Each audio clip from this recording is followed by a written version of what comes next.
ওয়ালাইকুম, কি অবস্থা সবার? আশা করছি আপনি ভালো আছেন। আজকে একটা মাইক্রোসফট ওয়ার্ডের বাংলা ফন্ট ভেঙে যাওয়া নামক একটা প্রবলেম সলভ করে দেখাবো। দেখুন, আমি এই মুহূর্তে আপনারা যেই একটা রচনা দেখতে পাচ্ছেন, এই রচনাটা আমি পিডিএফ ফাইল আকারে সেভ করছি।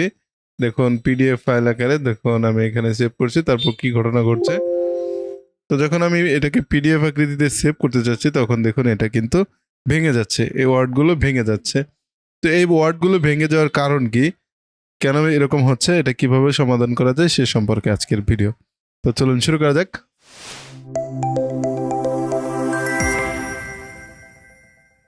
তো প্রথমত আমরা বুঝে নিব যে ইউনিকোড লেখা কি আর হচ্ছে আনসি লেখা কি।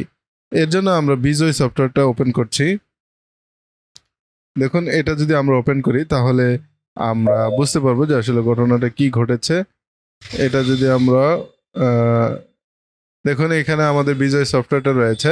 এখানে দেখুন কতগুলো অপশন রয়েছে, যেমন ইংলিশ, তারপর হচ্ছে বিজয় ক্লাসিক, বিজয় ইউনিকোড আর হচ্ছে ইউনিকোড। এই বিজয় ক্লাসিকটা হচ্ছে আমরা আগের দিনে বাংলা টাইপিং করার ক্ষেত্রে এই ক্লাসিকটাকে ব্যবহার করতাম, কিন্তু বর্তমানে বিজয় ইউনিকোড এই অপশনটা প্রচুর ব্যবহার হচ্ছে, আর ইউনিকোড এটাও প্রচুর ব্যবহার হচ্ছে। তো ইউনিকোড আর বিজয় ইউনিকোড আসলে একই জিনিস। তো বিজয় ইউনিকোড দিয়ে লেখার ক্ষেত্রে আসলে আপনি চাইলে এটা অনলাইনেও লিখতে পারবেন, আবার চাইলে আপনি অফলাইনেও লিখতে পারবেন। যেমন আমরা যখন ধরুন এই সফটওয়্যারে লিখবো তখন কিন্তু আমরা অফলাইনে লিখছি, আবার যখন আমরা গুগল ডক্সে লিখবো, সাপোজ আমরা নট অনলি গুগল ডক্স, আপনি অনলাইনে যে কোনো জায়গায় যে কোনো লেখা যখন বাংলায় লিখতে যাবেন তখন কিন্তু এটা ইউনিকোড ফরম্যাটে লিখতে হয়। এই যে দেখুন, আমরা এই যে ডক্স নামে যে অপশন রয়েছে বা সফটওয়্যার রয়েছে, এখানে যখন আমরা লিখি তখন কিন্তু আমরা সব কিছু ইউনিকোড ফরম্যাটে লিখি। তো এই ইউনিকোড ফরম্যাটের লেখাগুলো যখন আমরা এই মাইক্রোসফট ওয়ার্ড নামক এই সফটওয়্যার নিয়ে ব্যবহার করছি তখন কিন্তু এই ঝামেলাটা হয়ে যাচ্ছে। কিছু কিছু ক্ষেত্রে এই ঝামেলাটা হয় না, আবার কিছু কিছু ক্ষেত্রে এই ঝামেলাটা হয়ে যায়। তো আমি অলরেডি 2013 সালের ওয়ার্ড ফরম্যাটটা ব্যবহার করছি। এটা দিয়ে যখন আমি এই কাজটা করছি তখন এই সমস্যায় পড়ছি। আবার মাঝে মাঝে 2019 সালের ভার্সনটাতেও কাজ করেও আমি মাঝে মাঝে এই প্রবলেম ফেস করি, আবার 21 সালের ভার্সনটা দিয়েও কাজ করে এই প্রবলেমটা ফেস করেছি। তো এখানে এটার সমাধান কি, আমি আজকে সারাদিন ঘাটাঘাটি করে অনেক চেষ্টার পর আমি এই একটা সলিউশন পেয়েছি, তাই এটা আপনাদের সঙ্গে শেয়ার করছি। তো প্রথমত আপনি চাইলে এই যে ভার্সনটা ইউজ করছেন 13 সাল অথবা যে কোনো ভার্সন, সেটা আপনাকে পরিবর্তন করে নিতে হবে। তো সেজন্য আপনি 19 সালের ভার্সনটা ব্যবহার করতে পারেন, 21 সালের আছে, 20 সালের আছে। তো যেটা আপনার মনে হচ্ছে যে ইনস্টল করার পরে সমাধান হয়ে যাচ্ছে, আপনি সেটা ব্যবহার করতে পারেন।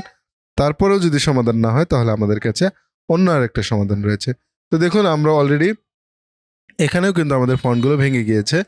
তো এই ফন্টগুলো ভেঙে গেলে আপনি কি করবেন, এখানে সবগুলো সিলেক্ট করবেন। সিলেক্ট করে দেখুন এখানে টিরো বাংলা নামে একটা ফন্ট রয়েছে, এই ফন্টটা ব্যবহার করতে পারেন, তাহলে কিন্তু সমাধান হয়ে গেল। হ্যাঁ, এইভাবে করে করা যায়। এছাড়া আরও বা কিছু বাংলা ফন্ট রয়েছে, যেমন যেমন আমরা যদি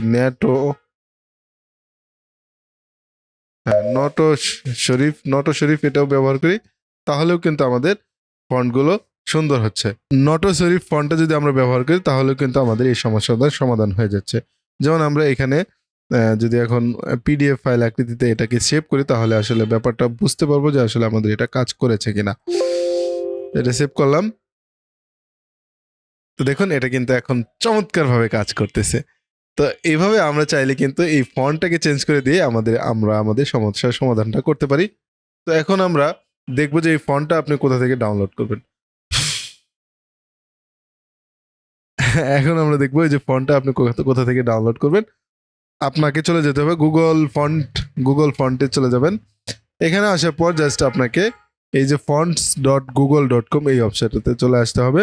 এখান থেকে জাস্ট আপনি এখানে দেখুন এই যে এই ফন্ট অপশনে আসতে হবে। তারপর এখান থেকে ল্যাঙ্গুয়েজে এসে বেঙ্গলি, হ্যাঁ বেঙ্গলি করে দিলে দেখুন এখানে কিন্তু অনেকগুলো বাংলা ফন্ট পাচ্ছি।